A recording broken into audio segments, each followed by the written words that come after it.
All right, good evening, ladies and gentlemen out there in YouTube land. I am Deleted Scenes, being American and YouTube Ronin. Welcome to the Mystery Movie Night podcast. All right, I want to say hello to everyone joining us on X and all the various other platforms and channels that are simulcasting at this time. I want to say hello to the chat. The first one here, of course, FKHC 2005, sometimes known as Tim. Channel member, Space Fraggle. Faithful Blue Ranch channel member, the Bird Woman of YouTube. Watch out for her second channel, Fluff Chick Productions. It's Connie Cleary. Friend of the channel, Enigma Severus.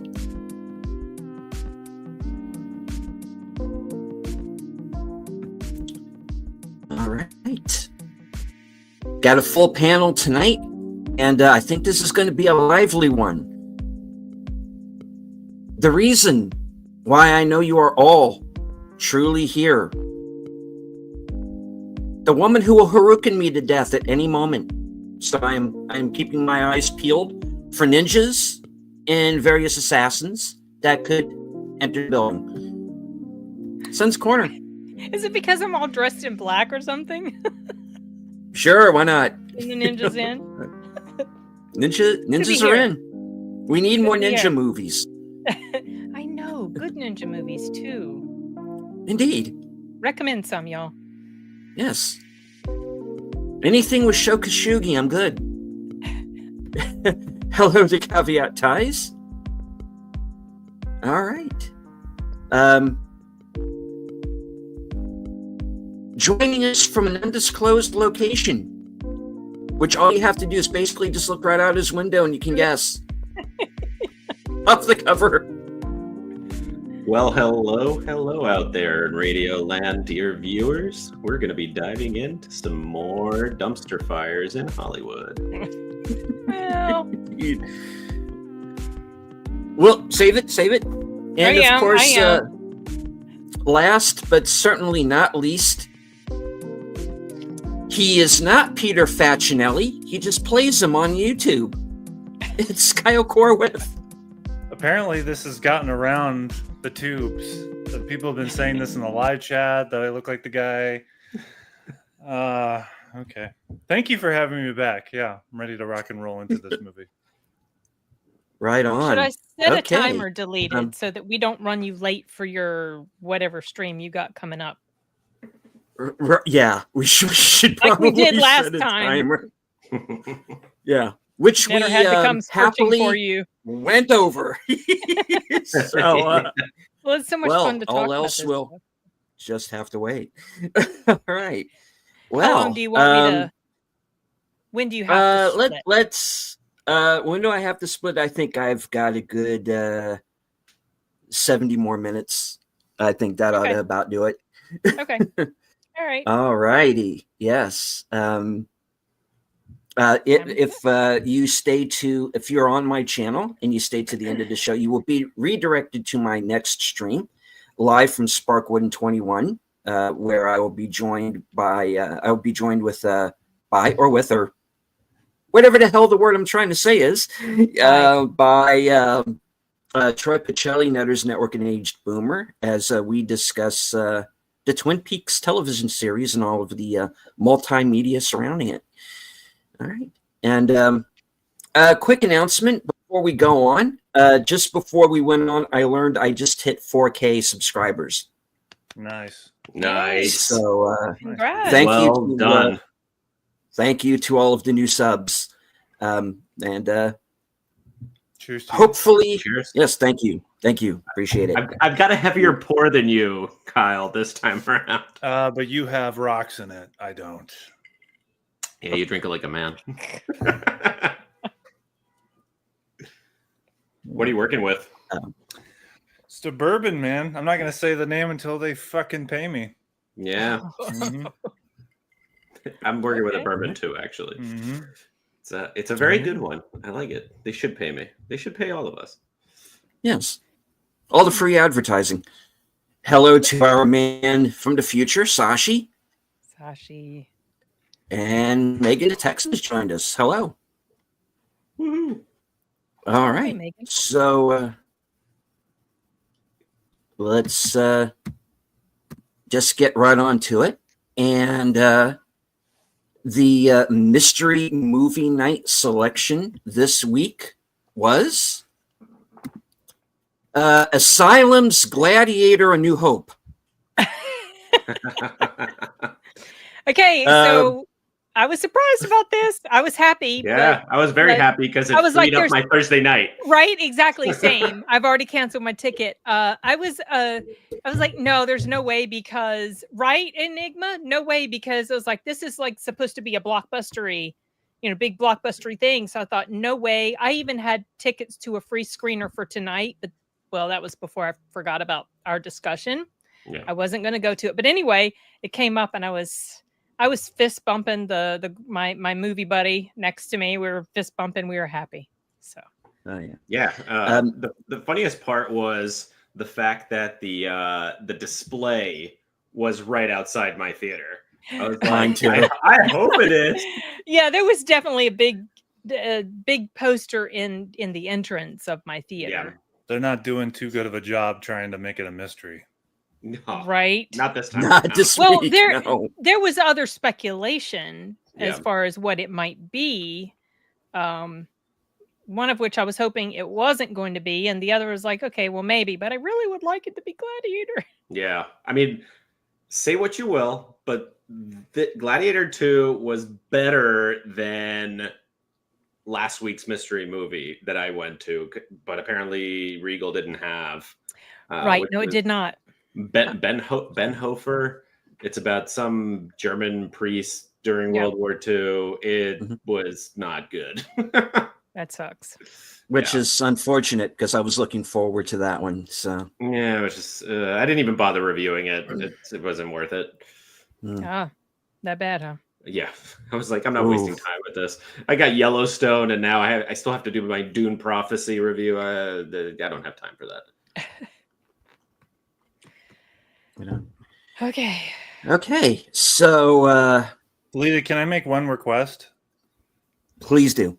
Can we do the 4-quadrant viewpoint because my mug is being covered up by the comments and all there that we stuff. go. There we go. Okay, hold on. Beautiful. That should do it. Yeah, that's nice. Okay. You could do like a banner at the bottom, so if people jump in, they'll know exactly what we're talking about. If that's not too much for you to hop on during the stream. I was going to ask before, and I totally forgot. When are we are we separating the spoiler review or the spoiler part from the beginning? That was something I meant to ask you guys about if we were going to do spoilers. I'm fine talking spoilers if you want. Yeah, I mean, I think we can have a plot summary and then just a spoiler warning. We can do that. Yeah. I don't know whoever wants to go with the plot summary. I think I'm going to butcher it because I didn't know any of the characters' names. Yeah, so we're going to have the characters' names on the screen or something. I might have to pull something up in order to know their names. There was Lucius. My bad. There was Lucius from the first movie, but that I can get a few of them, but I forgot his mother's name, and I forgot the name of Lucilla. Mm-hmm. Lucilla. I forgot the name of Pedro Pascal's character already. It starts with an A. That's all I remember. Yeah, Acacian. That was his last name. That's what you don't even know his first name, do you? Acacius. Yeah. I just remembered it had an A in it. No.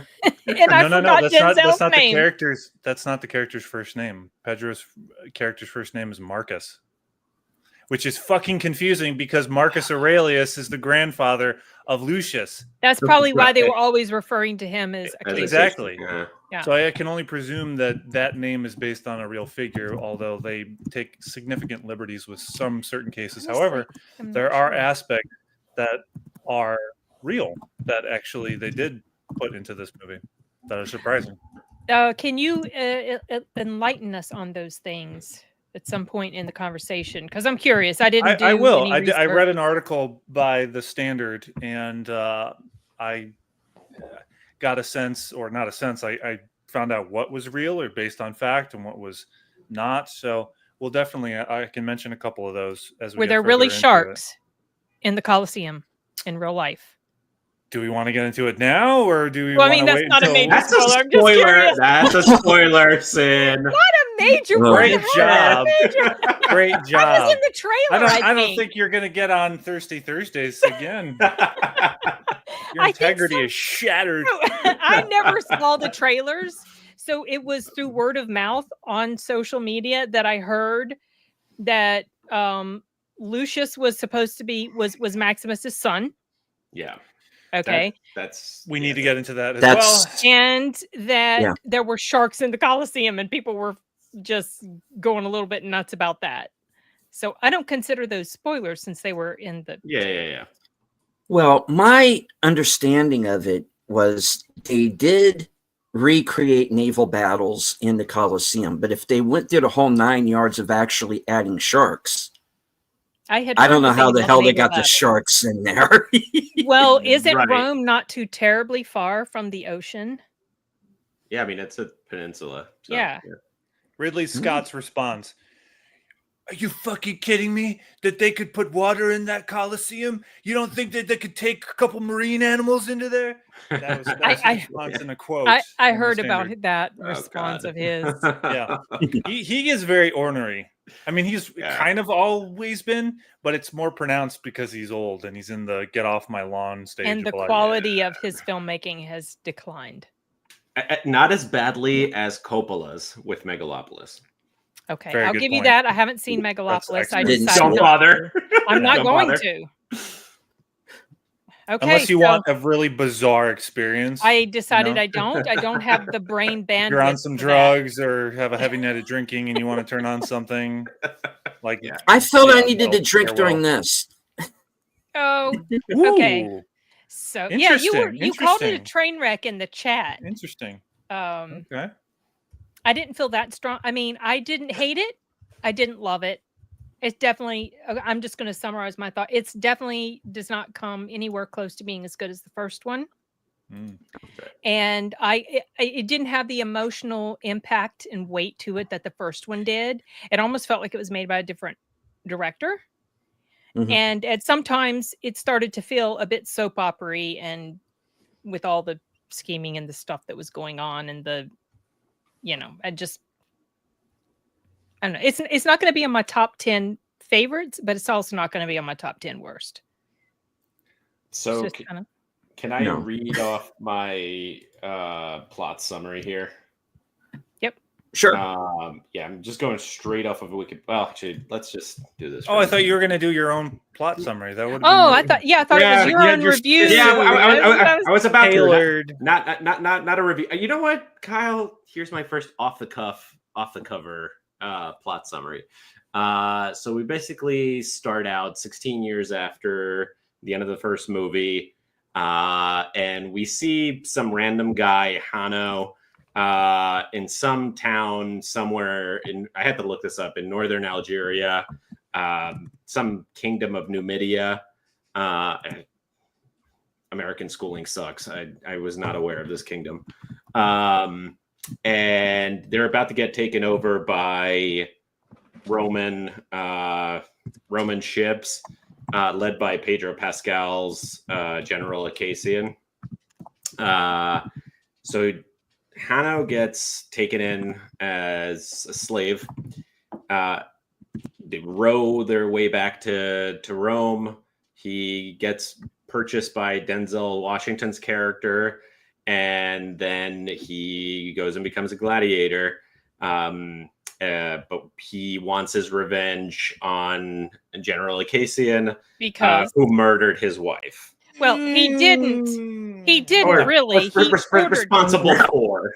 But here's the I had an issue with that whole setup. He ordered like the movement that killed her. Yeah, I felt like that was super contrived, though. My setup? No, the setup. The setup of the source of angst. Yeah. Between the main character and Pedro's character. Yeah. You want to know what it is? I was talking. So me and my wife went to go see it, and we touched upon this. Lucius should have no animosity, if at all. Maybe a little, sure, bad feelings. Oh, that really sucks. Because, excuse me, his wife was engaging in the battle. It was warfare. And it was warfare. It was the time of war, and all's fair during that time. This is nowhere comparative to the pathos of the first film, where Commodus brutally sent a charge of soldiers to murder his son and wife at their estate. Yep. Okay. Yep. Agreed. Yeah. This is nowhere near that. Not the same emotional weight. That's like kind of what it was. And there's no weight to this, like you said, angst and retribution that he feels, and you hear it from. Is it pronounced Macrinus? Denzel Washington's character. Mm-hmm. He says to Lucius, "I can sense the rage in you. I can sense the rage, just anger." Yeah, that was a little contrived. I don't see it. Not from his performance. Which, by the way, this is my impression of Paul Mescal. Oh, sorry, Mescal. Mescal. He doesn't have the screen presence. He does not have the magnetism really that Russell Crowe. He cannot. He was not convincing in this role. He didn't carry this. Yeah, he didn't carry it well. Yeah, throughout, I don't know, maybe it's because I'm rewatching Breaking Bad. You know who I thought would have been a better actor for that role is Aaron Paul. Aaron Paul had the screen. I don't know, like better than Paul Mescal. Dude, how is nobody fucking talking about this? And thank you for demonstrating it. Nobody's talking about this. There's been a couple articles, and I was one of the first. Small channel, so didn't get a lot of traction. Mm-hmm. But literally, even before a year ago, for years since 2019, there was speculation that Gladiator II was going to happen.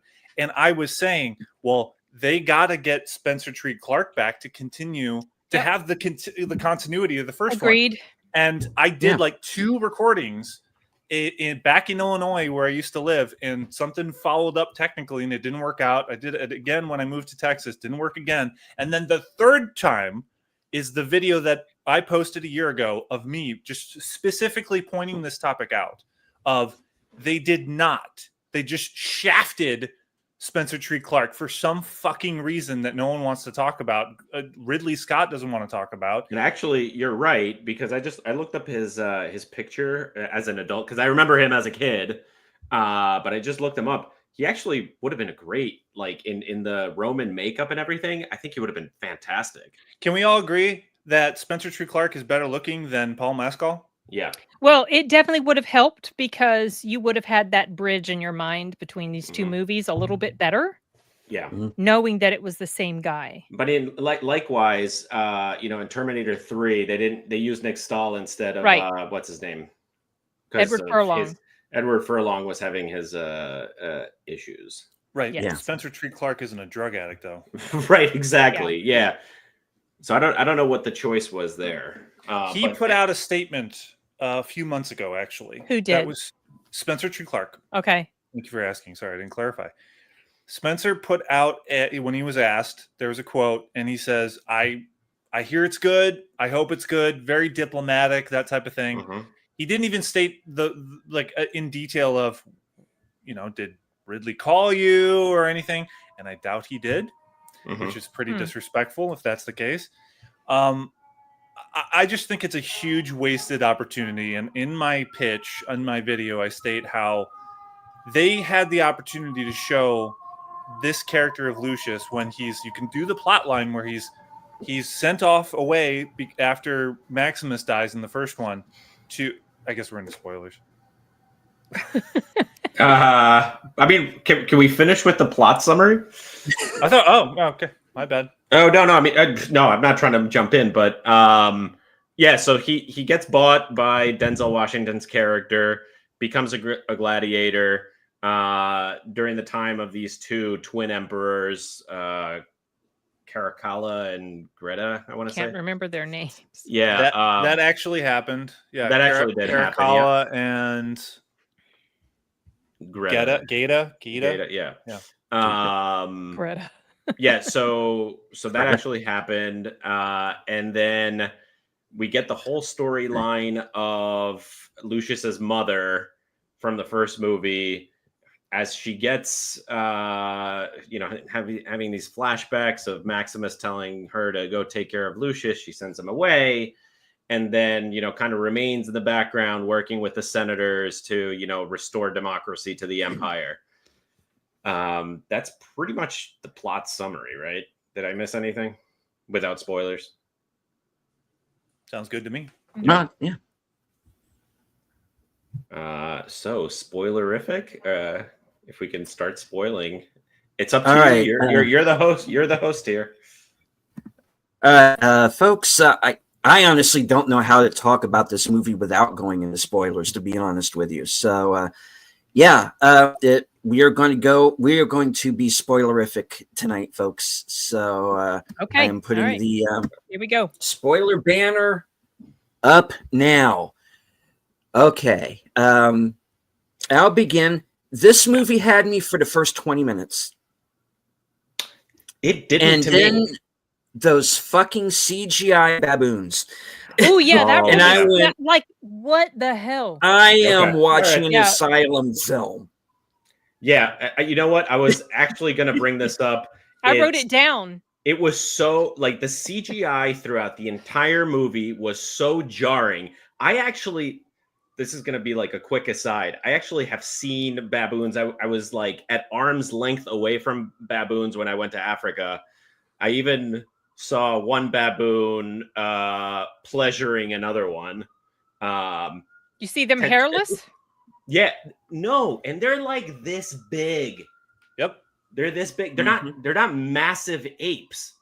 Now the question becomes: is there another kind of baboon that is larger in history? Not that I've ever seen, that's and like nothing went extinct in 2,000 years other than the dodo.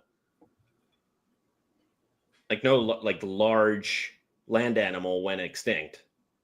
Since that's another discussion we can get into. That would be interesting to have.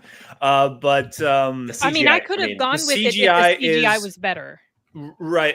Yeah. At the start of when it's the shot inside the pen in which the baboons are waiting to be released, and you see them jumping about, completely weightless and unrealistic, was absolutely absurd. What is with these artists, these CGI artists who don't realize that objects, creatures, have mass. People have mass, and gravity has an effect on them, and you can't fucking bounce them around like it's a fucking Pixar cartoon. It just pisses me off.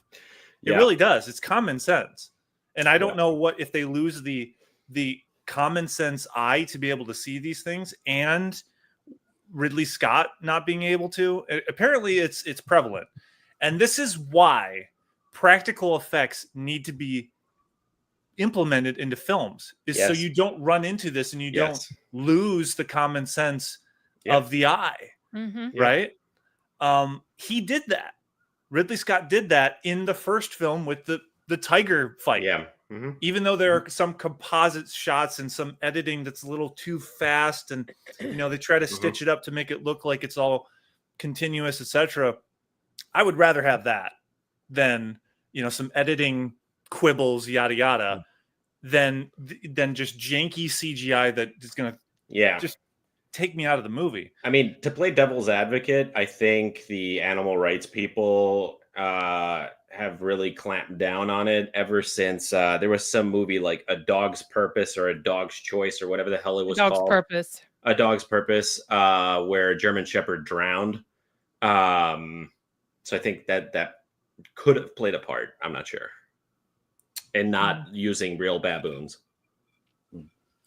I mean, Sashi says he checked the cast list, and apparently one of the British Bake Off hosts is in it. Okay. Wow. Please tell us who. Yeah, please. Yeah, the shark CGI wasn't Matt good Lucas. Matt Lucas credited as the Master of Ceremonies, aka the replacement David Hemmings. Yeah, discount David Hemmings. Yeah. Can we also talk about how bad the actors were for the emperors, the twin emperors? Joseph Quinn, and I don't even know who the other one is. Was Fred Heckinger or something like that? I'd never seen him before. Hang back a second. Wasn't he supposed to play the Human Torch in the new Fantastic Four? Oh, he is. I mean, that does not bode well. For those that don't know, no, the other guy. No, Joseph Quinn. Joseph Quinn. Yeah, Joseph Quinn. Yeah. For those who don't know, he was the guy in the last Stranger Things season who was the metal dude, the guitarist guy, and he also which I actually liked. Yeah, which I actually liked. I did. He was my favorite character. He was also in A Quiet Place Day One. Oh, I gotta go see that. They felt very wait, Quiet Place. Sorry, I Quiet Place Day One. A second. Yeah. I don't recommend that. Almost Drowned. Okay, fine. Good. Fine, but still, I saw the video and they like dumped this poor dog into like rushing water. If it didn't drown, come on, Kyle. He didn't drown. I'm a dog person. Come on, man. So am I. Okay, all right. I like dogs. I don't know. I'm also a fan of a lot of movies that took chances with animals and created some of the greatest stuff on screen. I mean, Old Yeller is one example of the fucking dog fought a bear on screen. You know? Oh wow! Like in Old Yeller, or yeah. Oh, Jesus. I mean, okay. So CGI of the sharks was bad too. CGI of the baboons that really snapped me out of it. And the CGI of like the big expansive scenes, it looked nice, but when they were rolling into Rome, you could tell everything else was fake, and it was just them through a green screen. I don't know, at least I could, and it was very jarring. Yeah, I agree with Megan. I don't think the Emperor's acting. It wasn't I don't think they were fine. They felt a bit caricaturish. Yeah, to me. Absolutely. Yeah, but that was the point. Yeah, I mean, that was what they were trying to go for. So let's not forget that, like, by this point in the Roman Empire, it was basically being run by assholes. Yeah. Like after Marcus Aurelius, like the whole thing became a total shit show. Yeah. I'm glad I'm not the only one who remembers Old Yeller. But yeah, there is some history in this movie that is most semi-accurate. I mean, just like the first one. The first one wasn't very accurate. Well, what I mean to say is that there are some things that are accurate. Yeah. What was it? Let us know, because I'm curious. Denzel Washington's character, Macrinus, I think I'm pronouncing that correctly, was a real figure from Africa.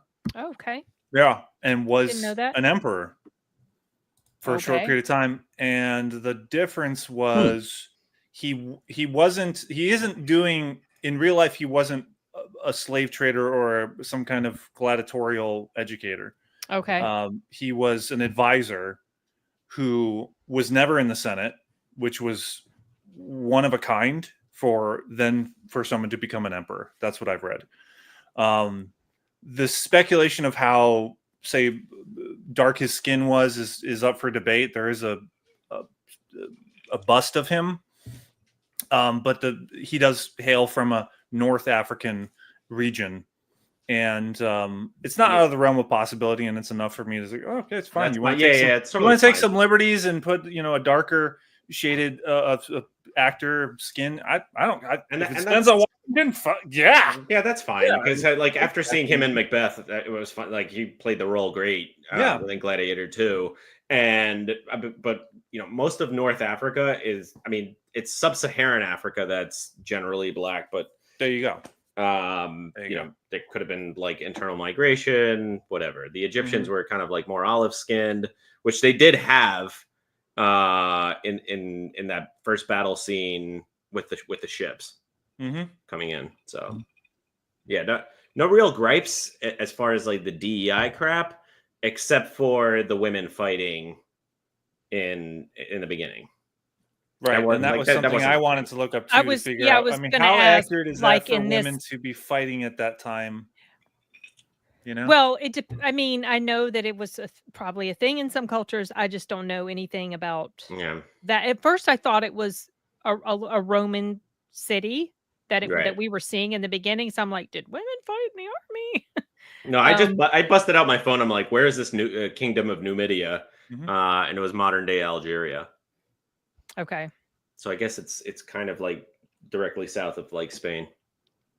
See, they had to have women fighting in here so that the guy's wife could get killed to set up the. No, but she could have been making a sandwich and then brought it to him. That's true. Well, that's true too. She could have been. Yeah, great point. And then Pedro would be like, "Kill her for bringing him a sandwich." Yeah. I have your ham and That See, and that whole oh, exactly. Yeah. me, that whole. I'm glad that Sin is of the kind of woman that has a sense of humor. Great. Oh, yeah, well, yeah.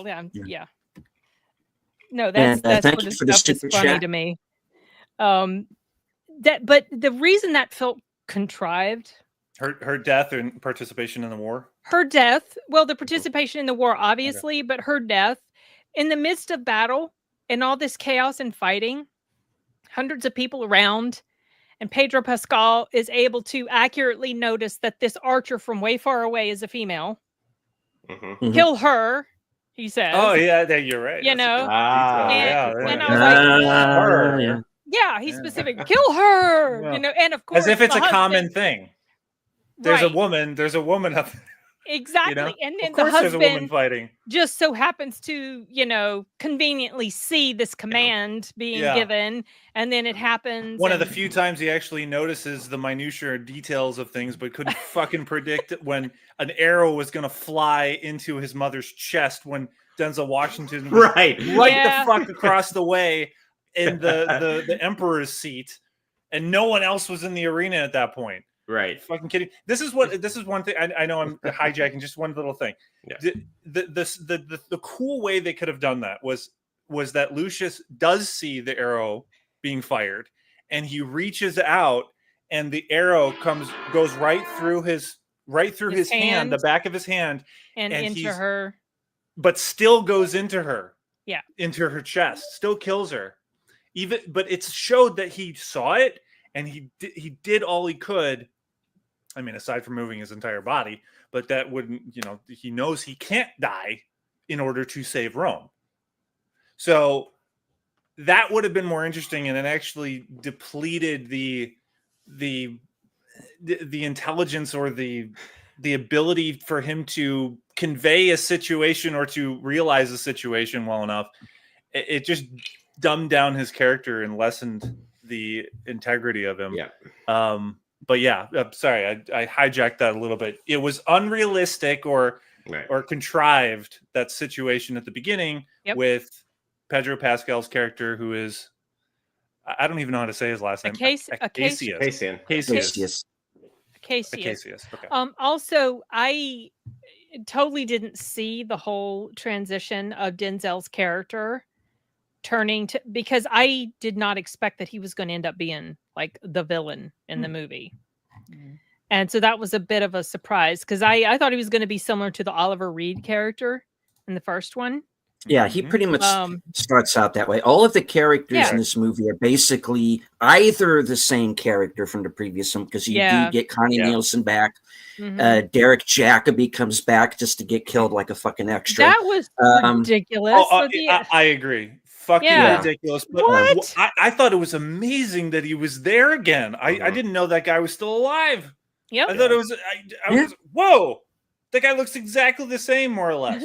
Yeah, he does. He looks like he's had a bit of plastic surgery, but yeah, he's still around. I didn't see that. I thought my wife thought that Connie Nielsen had a lot of Botox, and I thought she looked fine. Oh yeah, I mean, she's still just as sexy as when she did The Devil's Advocate. She she definitely looks like she takes care of her skin. In what way, I don't know. If it's Botox or plastic surgery or other sorts of treatment. They're doing a She looked lot great. of I mean, she looks great in Wonder Woman. I thought I was fascinated. Yeah. But just obviously it feels like those characters were just put in there to be a draw. Yeah. For the audience, the nostalgia factor. Yeah, and there's a lot of member berries and nostalgia in this. Yeah. Mm-hmm. But the thing that I went in knowing that he's Lucius, so that wasn't a surprise. So did I, because I had heard it about in the trailers. The two things that did surprise me, and one where I actually did a literal spit take, because I think the guy next to me got pissy because he thought I was just trying to spit out my gum. No, I spit out my gum when I realized, oh my God, she's married to Pedro Pascal. Right. And that's fascinating. Around Rome, man. And here's the conversation that Denzel Washington had with this guy and his wine. He was, and his grapes. Yeah. And okay, so let's talk about Lucilla. When the hell? So Maximus was in the first movie a devoted husband, father. I have an answer to this. I'm going to chime in eventually. This is a big thing we're going to get into, but please, guys. And then he banged Lucilla. I have an answer to this. Okay. Hold on. This was my thought. Now, it's been a bit since I've seen the first Gladiator, but his child was very young in the first Gladiator. He wasn't the little girl. I think it was a little girl, right? No, it was a son. No, he had a little son. Okay. Yeah. The kid from Life is Beautiful. The child was very young, and so in the first Gladiator, you do get these hints that they had been involved with each other. Okay. You can kind of pick up these little sort of, the chemistry between them. You can tell, but it's not spelled out to you. Right. And so my thought is, this is why this is an okay thing to me. I wasn't bothered by it. Lucian or Lucius, whatever the hell, Lucius, whatever. Lucius. In the first movie, he's referenced in this second movie as being about 12. Right. And Maximus's son is much younger than that. So my thought is they probably had a relationship. She got pregnant, didn't tell him. He goes off, has his family. He has no idea in the first movie that this kid is his son. Okay, fair enough. I thought he was just out banging around. That's what people were complaining about, but I was like, but wait, his son, his child was much younger than the kid. Yeah. Than Lucius. So that was a zero issue for me completely. Fair enough. And narratively, obviously it makes in the sense Roman, to link them that way, but in the Roman Empire there was a lot of debauchery, so like having multiple wives. But I don't think that was the case with him. Yeah. The way they imply it in the movie is they kind of retcon that final line that Maximus has before he dies. Lucius is safe. Which is the way it's couched in the first movie. They make it sound like, is our son safe? Well, in the second movie, it's more like, is your son safe? Right. In the second movie, that's the way they play it off. I look at it as a retcon. Sure. Yeah, wait, I definitely think it was a retcon. Did they change a line, or is it the same? No, it's the same line. They changed the implication of the line. Yeah, they make it like in the second movie, they make it seem by showing that flashback scene that he knew that this kid was his. I don't think he knew at all, and I don't think that was Ridley Scott's plan. I think that it was something he came up with. I didn't get that sense from when they showed that line. No, I didn't. Why? How would he know? Well, he didn't act like he knew at all, but the way it was presented does make it seem as if he knew. But I don't think he knew at all. That's going to be a huge point of contention in the afterlife with his wife. That he went to go and then right at the end, we're flashing we're flashing forward to the end when Lucius grabs the rocks and the dust in the Colosseum, which he fucking does like 5 times in this movie. Just so you remember. By the way, do you remember that Russell Crowe did this like once or twice in the first. You remember? Yeah. You get it? You get it? Anyway, he grabs the dust and then he says, "Speak to me, Father." And then it cuts to a shot of a hand through the wheatgrass, and it's just the end. Yeah. The ending was... Yeah. Did he just... Because apparently Lucius has some connection to the purgatory or some, the place where people the souls go onto the boat, ferried off. Yeah. Well, the thing that's interesting there was that was basically the plot of the version of Gladiator II that Nick Cave wrote. And there was going to be a whole lot about purgatory and time travel. Lucius was going to come back. Somehow Maximus's son came back. Not quite dead yet. It was kind of weird. I never read the whole thing, but in a way, I'm kind of wondering if maybe they shouldn't have bit the bullet and just did that version. What might have happened? I don't know. Yeah. But it would have been received terribly as well. So I don't think there's a good sequel to be had. What I got from the ending was that, Speak to Me, Father. It's just the setup for Gladiator 3. How? Yeah. Just straight up. Because Hollywood is bereft of ideas and they're completely unoriginal and they're just going to pump out sequels and make this into a franchise. I would be surprised if a third movie happens. I never say never again. Yeah, I'm somewhere in between that. Ridley Scott is very adamant about turning every fucking thing that he's done in the past, in the beginning of his career into franchises, apparently. Yeah. This would be at the latter point or the midpoint in his career, Gladiator is. So apparently he's working his way into the middle, and then eventually we're going to get like a sequel to Matchstick Men. Which is actually a good film. So I'm going to channel... It does not need a sequel. Yeah. Yeah, no. This just like this one doesn't need the first one did not need a sequel. No. Well, another movie that didn't need a sequel, also directed by Ridley Scott, was Blade Runner, right? And I'm going to channel the critical drinker for a hot second. When he reviewed Blade Runner 2049, he called it the iPhone of movies. And I was thinking that comparison, because they're both Ridley Scott franchises now, that the first movie, and I really want to get your thoughts, Kyle. The first movie was cinema. This movie is content. Because this morning I woke up and I'm like, I don't remember what I just saw. It's just throwaway TikTok brain rot content. I share a lot of that sentiment. I really disagree with you about the Blade Runner sequel. I think that movie was made with huge love and attention to detail that it's demonstrated in the behind the scenes footage. And Denis Villeneuve made a close to a masterpiece when it comes to, upscaling and in terms of just making a better movie. It doesn't degrade the first one and doesn't retcon it. It actually preserves everything. The speculation that Deckard is either a replicant or he's not. They don't say it outright. Yep. They'll still allow you to make that determination. And that's great. But that's not even the point of the movie. I mean, there's so many other aspects that are amazing about that. But it's in the realm of Ridley Scott, but he didn't direct that. That's the thing. That's the thing. Fair enough. So if we got a Gladiator 2 that was directed by someone who was of Denis Villeneuve's ilk, I wonder what could have come out of this. Something better than what we got. Which, by the way, on the whole, Gladiator 2 is very much, it's the same structure. It literally is the same structure as the first film. Yeah.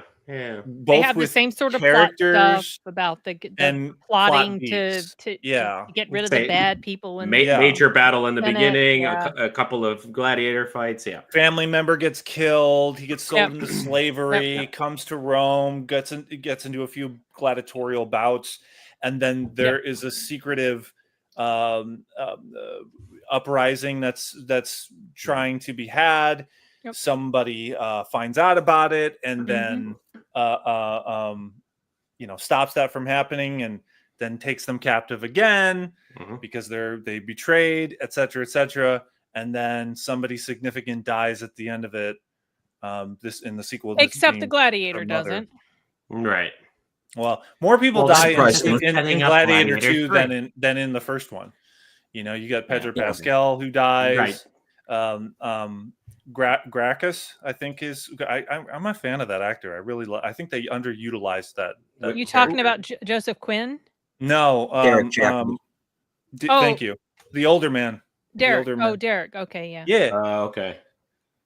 I like that character, even though he's not a huge character. I like the actor's demeanor. He hardly had anything to do in this film. But it's the fact that he's present on the good side, and he's been consistent from the first film. The other character that died, and he hasn't wavered, and I love that about his character. Yeah, he's still going, you know. Yeah. And then they unceremoniously kill him. Yeah, we're just like. They slice him through the neck on the side of his neck, and he just falls down. We never see his body or anything. And it's like they could have. I like that they would do that with a character that was from the first film to exhibit that this is some serious shit we're dealing with. All bets are off. Anybody could die. Yes, do that, but do it right. Do it with a degree of, pathos.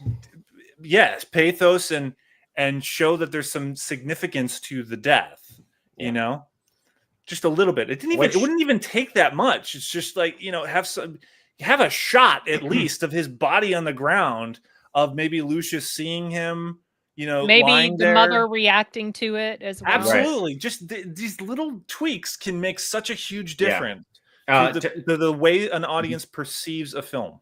To add to that, Peter Mensa's character, Jugurtha, I don't know how to pronounce that one. You kind of start caring for him. Then he quickly dies. He's forgettable. Which character was this? He was the friend from what was the place? Oh, the guy who got the injury on his arm, and he just sat down and let the baboons kill him. Yeah. Which I suspect because we didn't. At least I don't recall the moment in which we see him getting that injury on his forearm. It may be during the battle. Fight during the battle. During the battle, yeah. All right. At the beginning. But his death was kind of brushed off. It's like, oh well, he's dead. I got to do this other thing. Like he could have just added a split second of slow motion. Oh shit, kind of what I would have liked to have seen as a slow motion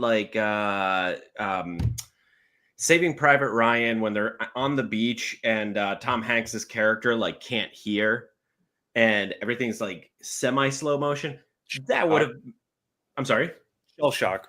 Yeah, shell shock. That would have been good. That would have been a better addition. Just an echo of what you just said. See, that's it. Things like this are why it felt like this was done by somebody else. It just did not feel like a Ridley Scott Gladiator movie. Compared to the first it felt movie. rushed. Yeah, there were parts of it definitely felt rushed. It was just we're racing to get there, and then oh, okay, the movie's just over now. Bye. Now we have to go get the other army. The army's going to come here, and they come here at the right time, and then there's this battle between him and Denzel, and then it started to feel like this action film instead of what the first one was. Just like term limits and age limits for politicians, I think there should be age limits for directors, as proven twice this year. Well, I'm going to hold off on that sentiment until after I've seen the screener for Juror 2. George Miller is the exception, and you can count Clint Eastwood in there. I haven't seen most of his films, but you can tell us about that after you see it. Fair enough. Sorry to be ageist. Whoops. I think the film is an amalgamation of it's too slow at times and then too fast at times. Mm-hmm. You have multiple beats that repeat from the first film and in this film of Lucilla coming to Lucius's cell over and over again. And we saw that multiple times when she's visiting Maximus, and then she does that for her son. And my wife did a good impression. Just even when we got back, she would do an impression of, and then she would, walk towards me. This scene happens, I kid you not, at least 3 times, maybe more, of her in the dead of night, and there's a guy with a fucking lantern next to her and opens the cell for her. And they have a dialogue that you could have truncated to one scene. Okay. Yeah, there are a whole bunch of nitpicks that we could look at. I mean, the biggest one for me, I think, is the character turn after he kills Pedro Pascal's character, and all of a sudden he feels no ill will and actually regrets that decision and says something along the lines of, "I kind of liked him, actually." Yeah. that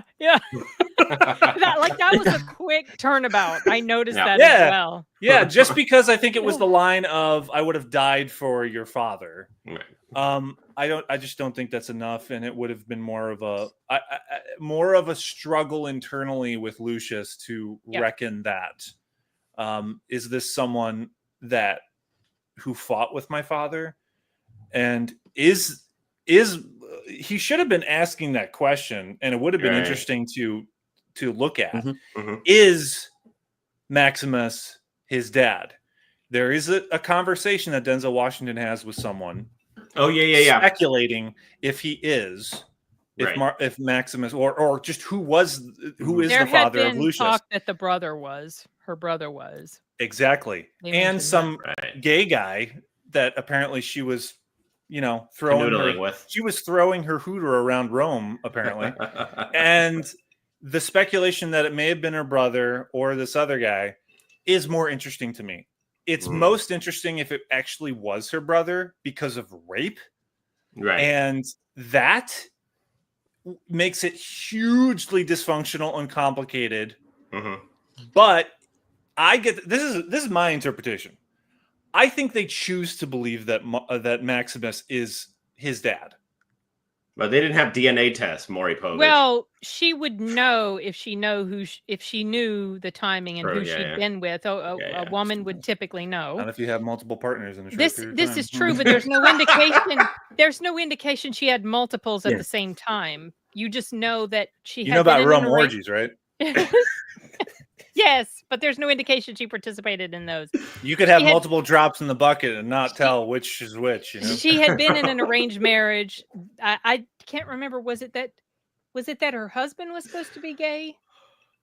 I can't remember. But she'd been married to him since he was 14, and he definitely wasn't the father. So they may have never had any. I don't know, but and they did talk about her having lovers. But when it comes to 12-year-old Lucius. You are not the father. Sorry, I love that. I love Maury Povich. Oh yeah, that's who you're channeling. That's right. I was like, why does that sound familiar to me? But I mean, she would know if she. I'm just going to take her at her word that she says Maximus is the father. She would know who she had sex with in a certain amount of time. Right. She's tried to stage a well-intentioned coup twice in 2 movies, and she's fucked up both. Yeah, I know. Yeah, I'm not going to take her word for anything. Right. I do. I didn't buy into her. But she's not very good at it. I didn't buy into her reasoning for why she couldn't just go off with her own kid. Yeah, stay behind to save Rome or whatever. Escape in the dead of night. Why doesn't anyone do that? Go with your child. Yeah. She was able to send him off. Why can't she just leave? Escape. I agree. Go to North Africa. They could have escaped together. What? You want to know why? But because she loves the luxury of Rome. She that is could a be part of it, materialistic, for sure. Shallow bitch. That could be it for sure. Yeah. She wants both. Things just didn't feel she wants plotted out well. Opulence, and she wants the family too. Well, you got it. You can only have one, Lucilla. One. Yeah. How much of this is the alcohol talking? What's that? Are you feeling the effects of the alcohol yet? I'm feeling the effects of this movie. Yeah, that's what I was saying. Watching this movie makes you feel like you're drunk. I mean, it didn't do that for me. I feel like I've been in Jeremy John's stash watching this movie. There with the 18-year-old Scotch. That's what the movie felt like to me. I'm just having a good time talking about it with you guys. I mean, because it was this back and forth between this nostalgia trip full of member berries to scenes that actually did work to I'm watching a silent film to I'm watching one of the Disney Star Wars sequels. I wasn't bored watching the movie, which is odd. I was not bored watching this movie at any point. But it was that sheer what the fuck am I watching nature of it. You're right. They kept me going. That's why I texted at the end of it, "It's glorious train wreck." Yeah. Because this movie is god awful, but I had fun watching it, and I'm glad I saw it.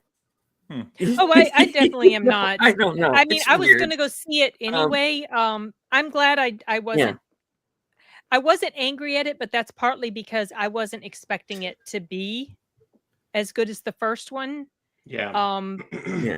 It's just kind of meh, honestly. I watched like a quick 30-second short of Chris Gore walking out of the theater. I reaction. Stayed out of those. I didn't. No, I mean, but it was just like all he did was like that. Well, see, that tells you everything. I didn't want to know what anybody thought. I stayed away from reviews. Yeah, I mean, beforehand. So for me, was it necessary? No. Mm-mm. B, was it as bad? Was it better than the first one? Absolutely not.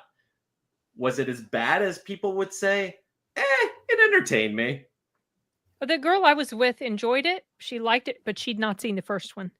I said, "You got to go watch the first one now." Nobody walked out. When I was nobody walked out. And people were excited when they saw everybody was clapping that it was Gladiator. Me too. Yeah. And when I was walking out of the theater, because I talked to a few people while the credits were the 10-minute long credit at the end of the film, was rolling. I got a chance to talk to a few people, and it seemed to me that the people who liked it the most were the people who didn't see the first movie. Right. I let agree. me piggyback off of that. So, Sin, your friend that you saw the movie with, she hadn't seen the first. What did she think of this one? She enjoyed it.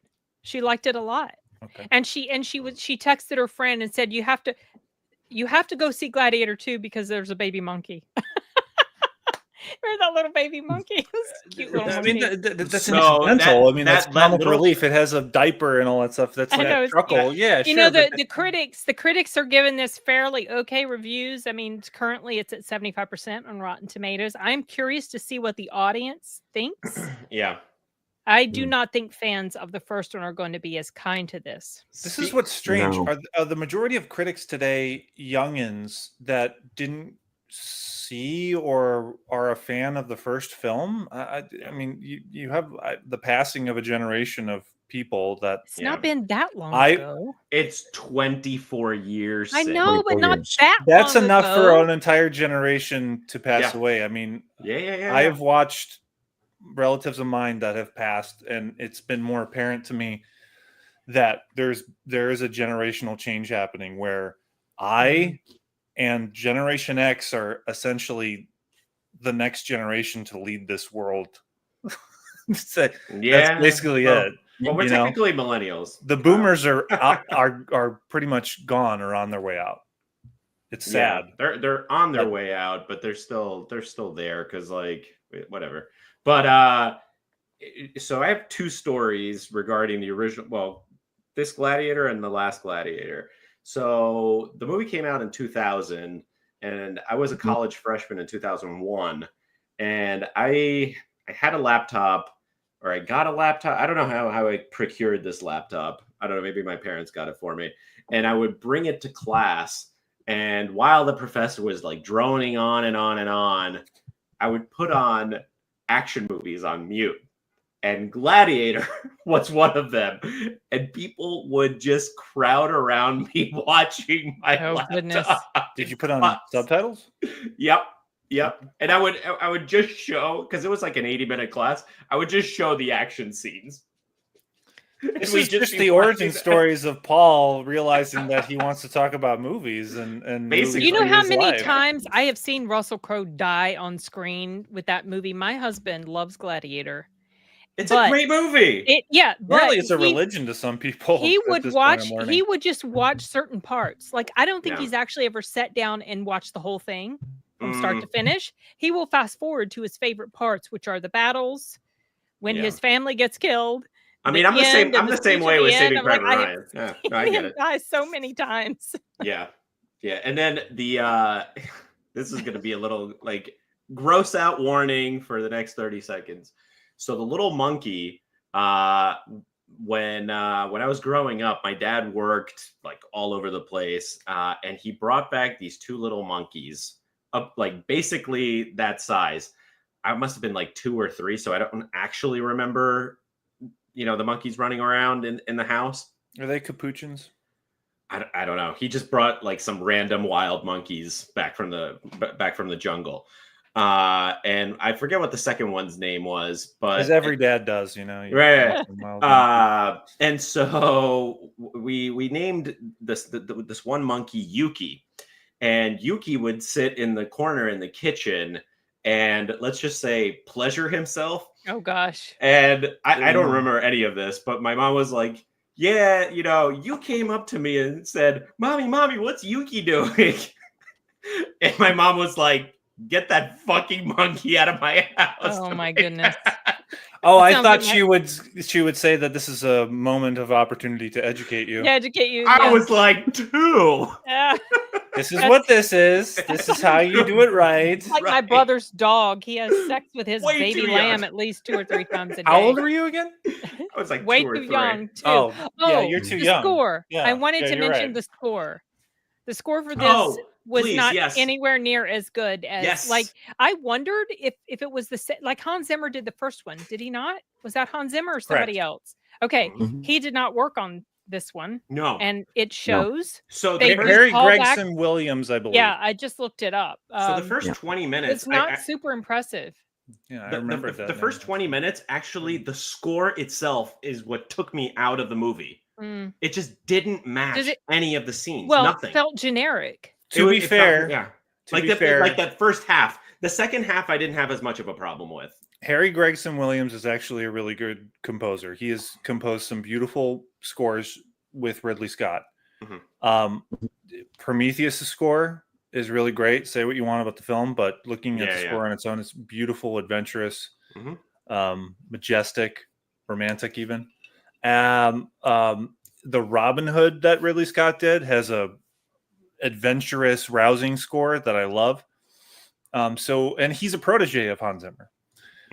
He has made some great stuff. Here, he makes an unmemorable score and utilizes Hans Zimmer's theme of "Now We Are Free." Just unceremoniously and gratuitously at times. Yes.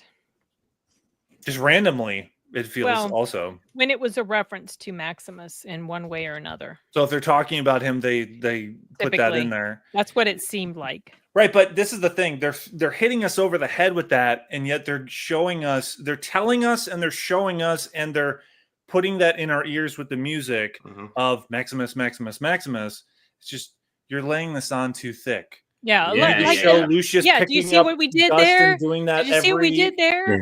We showing his armor. Did you see what we did there? There's a sword.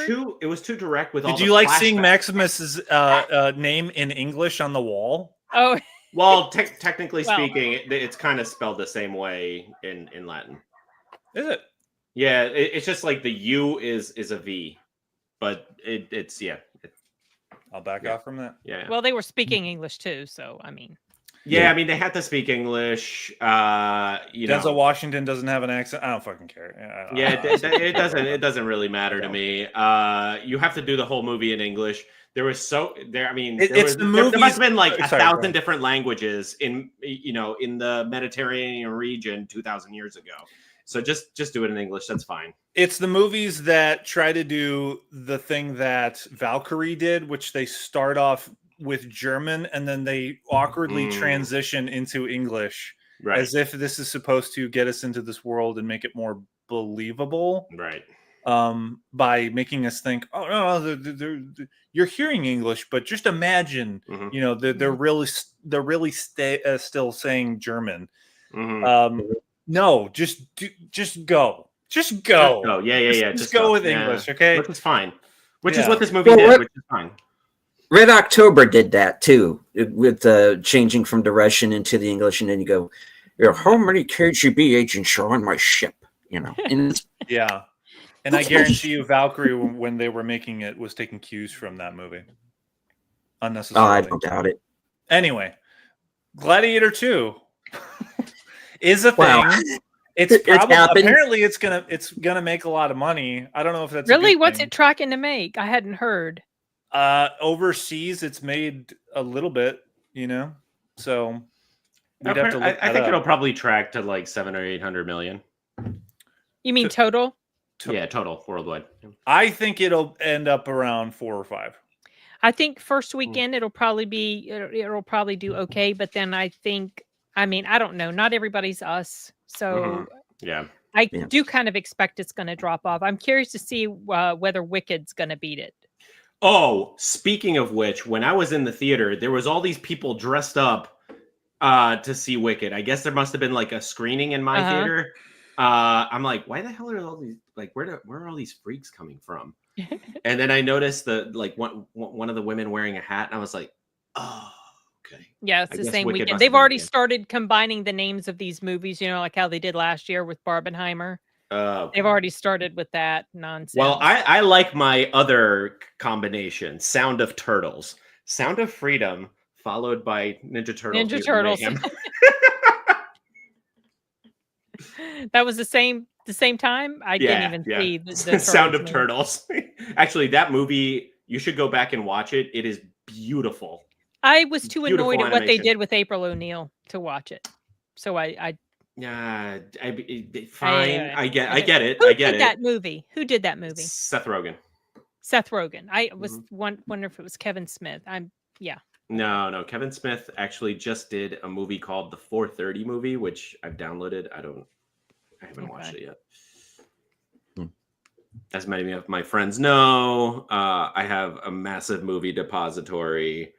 Right behind this camera is a massive server, like suppository, Wickedator, something like that. Repository, yeah. I've just crossed 4,400 movies. Oh dang! You need to make yourself a Plex library. And just give you the link, and you can watch whatever you want. Glorious 1080p. I've got some movies in 4K, but those take up a lot of Yeah, space. I don't do the whole 4K thing. I've got Interstellar in 4K and 1917 in 4K. That's about it. I want to go back to Gladiator 2 for 1 second, and there's an actor that's missing from this movie. Djimon Hounsou. Yes. I thought he was supposed to be in here. For some reason, I thought I saw his name. Do you know where he could have been? No. His character, Juba, I believe that's how it's pronounced. He was free at the end of the first one, right? Yeah.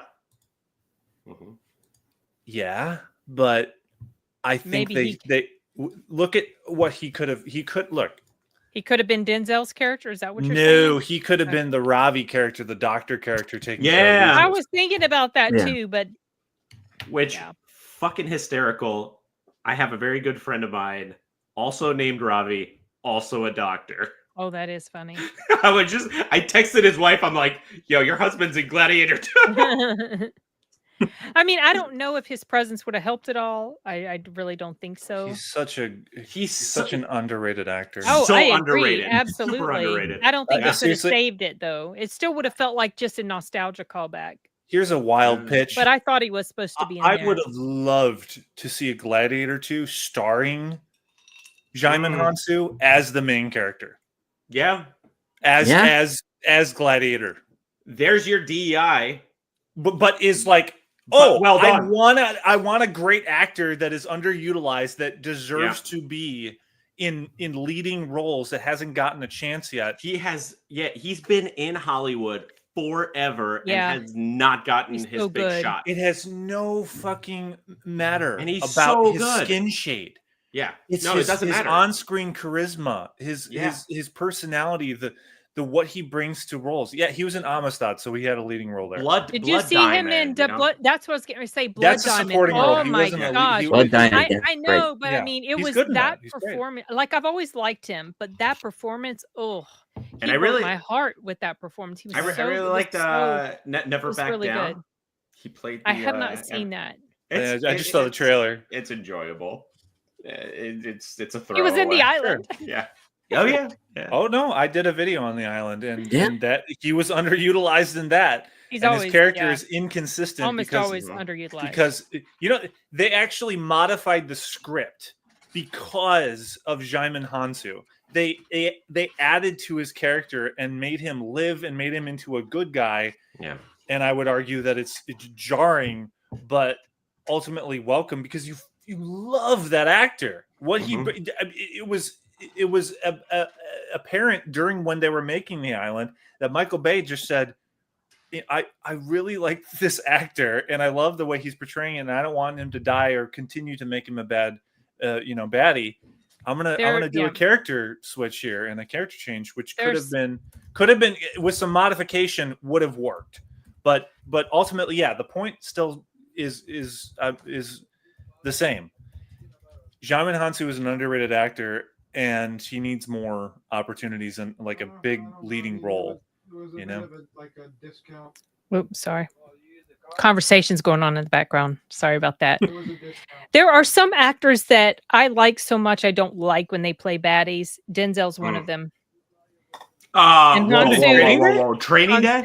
I know he was excellent, but I don't like him being a baddie because I like Denzel so much. Because you have such an affinity to when he's a good guy and you see him as like a fatherly kind of figure. Yes, exactly. It just feels so wrong when he plays a bad person. Sure. So when he's so good.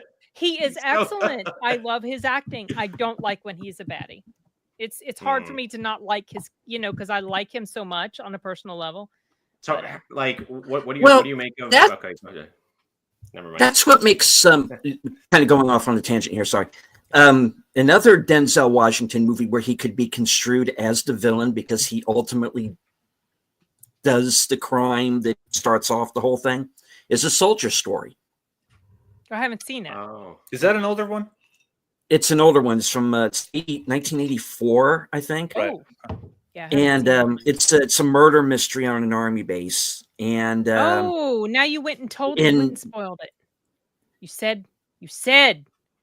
Well, is that the only crime that takes place in the movie?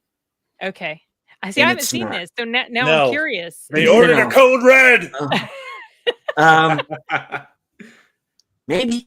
But the thing is that while what he did in that movie was wrong, there are people in that movie who do a lot worse things. Mm-hmm. So it's like, I question, would his character in that movie be considered a villain? And it depends on what point of view you have. Yeah. Power is a movie that he's in where he's kind of a villain. But American Gangster, which I have to rewatch. Well, that upcoming live. Yeah. So you can name a host of films that he is just excellent, and he's one of the greatest actors in cinema history. Agree. Oh, yeah. Agree. 100%. Absolutely. Yeah. Because I kind of look at his performance in this as he realizes what kind of a movie he's in. Mm-hmm. Yeah. I mean, he was great in the role. I look at it as this movie was made so Ridley Scott and Denzel Washington can hang out in Italy or wherever they film it and drink wine. Yeah. And smoke cigars. But you know what role prepared Denzel to play this role perfectly? Macbeth from a couple of years ago. So they did a movie. They did a movie that released in theaters for that. No, it was like an app. Well, maybe briefly, but it was an Apple TV Plus. And it's a movie. It's not. It's not a play that they film. Yeah, no, the Coen Brothers film. Yeah. Okay. Mm-hmm. It's actually really good. Yep. Yeah. And he was. I had it on or near my top 10. Timer. Oh, does that mean time's up for For the deleted? us. Yeah. He's got Okay. another live stream he's got to get to, and We got to start wrapping this up. Unfortunately, this was a rich conversation that could actually go on for another hour, possibly. Because Agreed. I got some more things to say about the film. Are you going to do a review for it? Because I actually did film a review when I got home last night. I'm getting a sense that I should. Because I feel like you should, Kyle. I will as well, and maybe a cinethesis. Well, I got to wait until the movie comes out because I need all the clips from the movie to do a cinethesis. That's the thing. But I am working on a cinethesis. This is the outro part of our stream where we can talk about it. I have a video that I'm working on that is about. The title is going to be The Greatest Underrated Thriller. Forgotten underrated thriller. Okay. Oh, okay. Yeah. All right. I'm looking forward to that. Yeah. All right. Which is going to have serious parallels to our current political times and events. Anyway, that's my catharsis. Forward to that. All right, so let's do a quick wrap up of what we thought of the film. Sen, let's start with you. Oh, we going to do the thumbs up or down right now? The thumbs up or down. Is that what we're going to do? Or are we just all going to do it at the same time, the thumbs up or down? Oh, okay. Let's do it at the same time. We'll time it at the end. Okay, so... Okay. 3, okay, we're going to do it now? 2, 1. I'm not gonna go all the way, and I'm not gonna go all the way. I'm in the middle. I'm in the middle. I'm in the middle. I'm in the middle as well with you, Kyle. I'm like a little bit below parallel. Obviously, the first film is this. Oh yeah, 100%. Yep, 100%. This one. The second is not all the way bad. Agreed. There are some good aspects to it, like the Coliseum scenes, aside from some janky CGI, are exciting. And they are engaging. Agreed. And some of the character work in scenes are entertaining. And I mean, you have a retarded emperor. Okay. 2. All right. No. Only actually, one is one. No, he's not retarded. He has syphilis. He has some sort of syphilis. He has some. But he's like, his pecker disease is affecting his brain. Syphilis. I didn't hear the pecker part. Yeah, they mentioned it. They do specifically mention that. I mean, you could still say that it's making him retarded. Hey, thanks, Nate. Subscribe to all our channels. Yeah, Sashi, I mentioned that in my own review. I didn't outright hate it. I didn't outright love it. It's not going to be on my top 10 worst. It's not going to be on my top 10 favorite. It feels 5.5 out of 10, or like 5 out of 10. Or 6 out of 10, or whatever at the most. It does not feel like the Ridley Scott of the first Gladiator. No. Listen, here's the thing. It is no Joker 2. Okay. Right. It's no Trap. I wasn't angry, at least, when I saw it. Yeah. Right. So but you will have some good times in the film. And some bad times, like CGI and you will enjoy this, as we've seen based off of Sin's testimony. If you have not seen the first film, you'll probably enjoy this. And go see the first film. But definitely go see the first film because it's a Best Picture winner and deservedly so. Even though there's some people that like say, "Oh, it's overrated," and no, it's not. No, it's not. Russell Crowe got an Oscar for that one too. Yeah. Oh, and that's the thing. But he didn't win. That's the thing. The presence of Russell Crowe permeates throughout this film. Yes, I mentioned that in my review. And most of all, that Paul Mescal, I'm doing that on purpose if you couldn't tell. He does not convey, he tries to, but he cannot convey the masculine, stoic nature and charm that Russell Crowe has or had. And it's just like, that's what makes me think, if you can't achieve that, why are you? I get the sense that Ridley Scott was trying to emulate Russell Crowe's presence. Well, of course. But that's the thing. Yeah. Don't try to replicate it. See what Spencer Tree Clark would have done.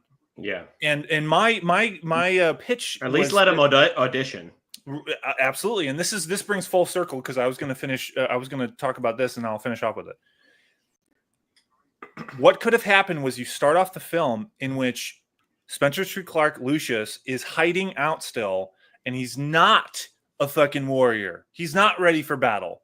Maybe a But battle he gets does forced into it. Forced into one, and he fucks up, and that's what gets him sold into slavery. And Mhm. in the battles coming up, he starts off in the tertiary gladiatorial battles, and he has to build himself up, Right. almost like a superhero origin story. Yeah. He has to build himself up to the point where he has to become like Maximus, this man that he maybe idolizes. Maybe he's maybe he's carving like a statue, which harkens back to the first one, because Russell Crowe had these statues of his family. What if Lucius is carving like a statue of Maximus? He doesn't have a wife. Don't fucking do the wife thing. Yeah, the wife was entirely unnecessary. A solitary Kyle, character. you've gone and written it. That is lonely. So much better. He's dealing with isolation. Than what we got. Okay, he's dealing with pain of losing his family, and he can't get back. And maybe he has some memory issues similar to like Jason Bourne. He hit his head from somebody that along the way when he was trying to hide out, knocked him over the head or something. Like, he's dealing with shit and isolation, and the only thing he remembers is this figure, this figure that he looked up to, and he has to become that figure. But we need to see the journey of that. Right. That could have been Gladiator II. Yeah. Mm-hmm. Yeah. They should have hired you to write the screenplay. Well, you should hire any of us to write screenplays. I think we do better than 99% of hard Hollywood. Oh my!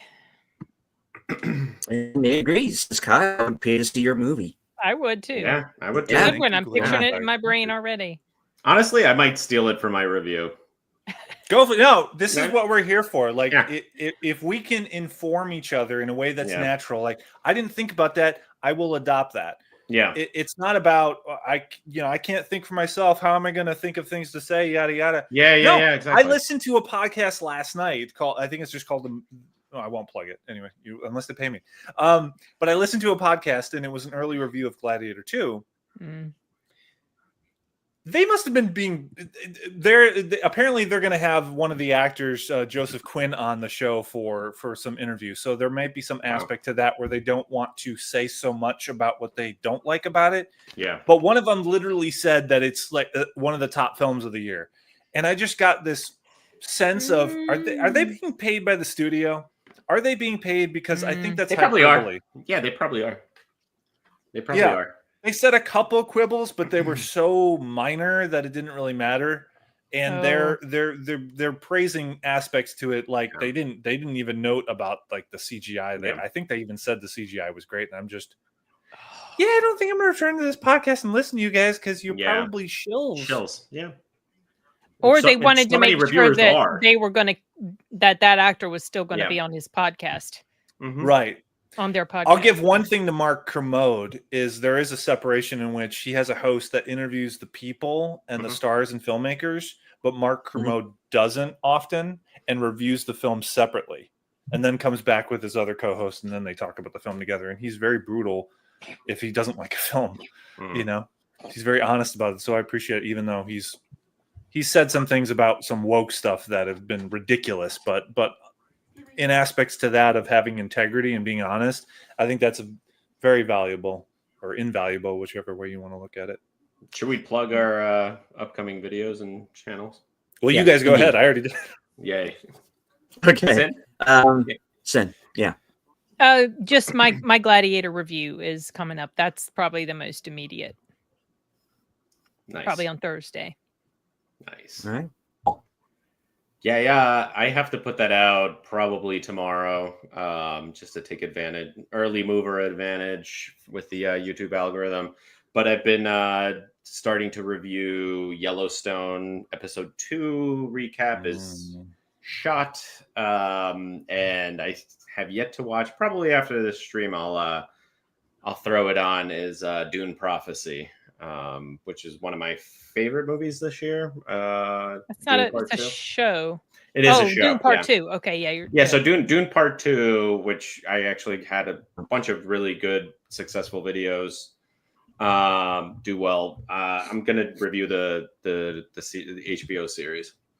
So have you seen it yet? I have not yet. No, I I was like, I need an hour to devote to watching it, and I just haven't had the time. I'm hitting the gym hard. Good for you, man. Yeah. I was sore walking out of the theater, and I was like, oh, I'm a Roman soldier. It's the good kind of sore. Yeah, it is. Good kind of sore. All right. And of course, right after this stream has ended, you will be redirected straight to my next program, which is live from Sparkwood in 21. Retrospective of the Twin Peaks television series and all the multimedia surrounding it. Tonight, we're going to be talking about The Final Dossier, the book by Mark Frost, which is kind of a nice capper to season 3 and fills in some of the blanks. So we're going to be discussing that. And if you ever saw Twin Peaks season 3, there were some pretty fucking major blanks. So, yeah. David Lynch does not do A to B to C storytelling by any means. No, he doesn't. But, no. So catch me. That's where I'm going to be next. So, all right. Fantastic. All right. I do want to thank everybody who was in the chat. You guys were great. Thank you, Nate, for the super chat. And thank you to everyone who watched us on other platforms. Thank you to the little puppy there. Good to see you. And all right. Any last words before we call this a night? No, can't think of anything. Thanks for having me back. Yeah. Are you not entertained? I like that.